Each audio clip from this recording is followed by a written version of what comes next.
Hey everybody, welcome back. This is Daddio. Welcome to this week's College Football Pick'em Show. Got two exciting games for you coming down to the wire. Two games left for the semifinals, and the winners move on to the big game, national championship game. If you joined us last week, you'll know that we went there. We weren't afraid to pick the big upset, Ole Miss over Georgia. Man, I'm still thinking about that game. What an awesome game that was. If you missed my post-game analysis, you should go back and check it out. So anyway, here we are this week. Get our picks in. Key thing this week, we're going to get all our picks in before the kickoff. A little technicality there last week on one of our games. Hey, this is just a fun show. We're just having a lot of fun, enjoying the games.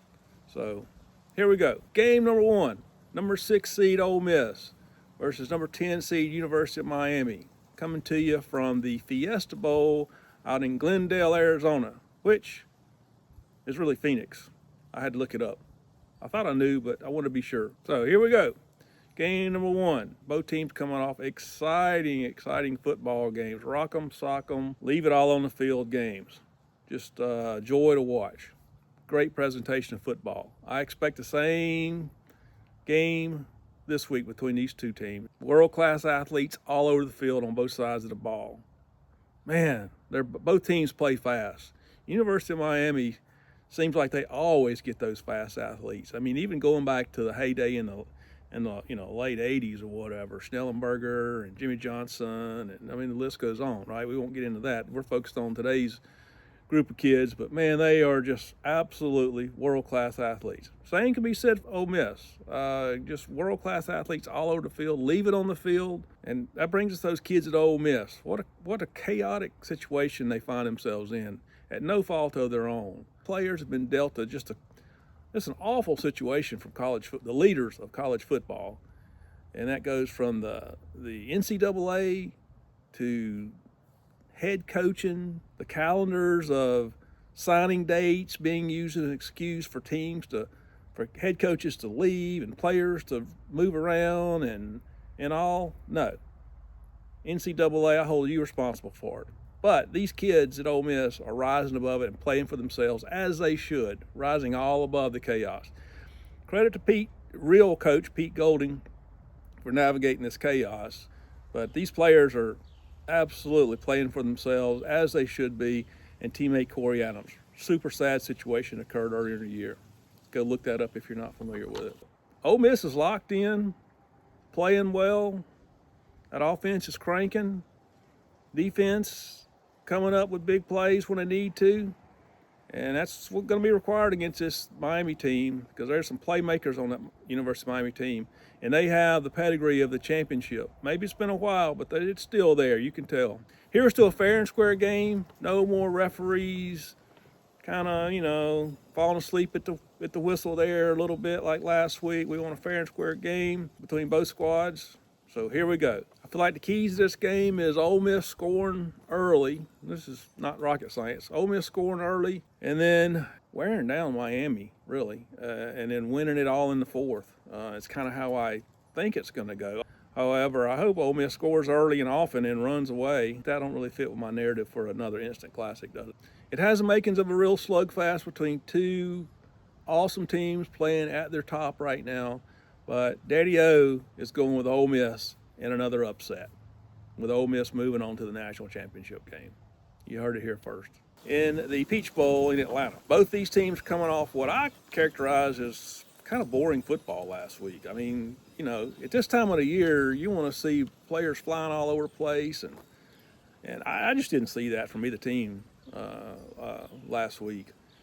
So I don't know. Compared to Ole Miss and University of Miami, I thought these two teams just played boring football.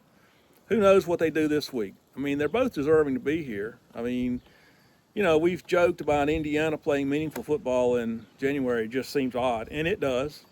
But that excuse has gotten old now, right? I mean, Cignetti is their head coach, has done wonders in 2 years there. But can he pull it off against Oregon twice in 1 year? See, that's the key for me. It's hard to beat a team twice in 1 year, and I don't see it. Okay, keys to this Oregon-Indiana game. I think if Oregon runs wild, the game's over early.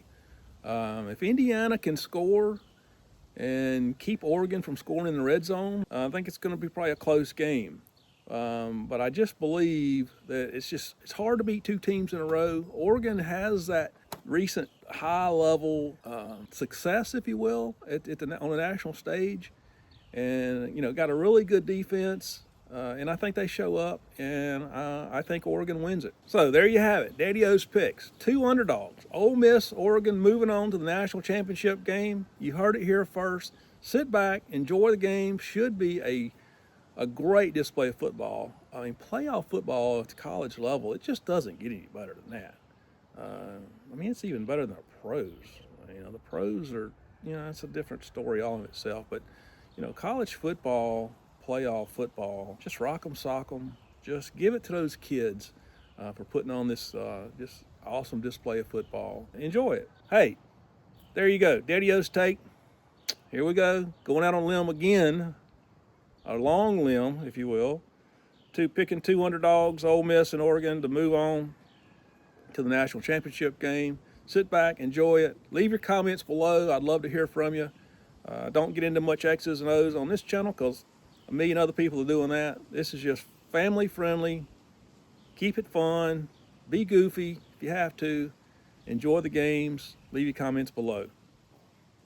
Peace out. Daddio says, Happy New Year. Oh, public service announcement. If you need a good way to watch these games, Sling is your friend. They offer a 24-hour and 72-hour pass to watch these games for cheap. $5 for the 24-hour pass, $10 for the 72-hour pass.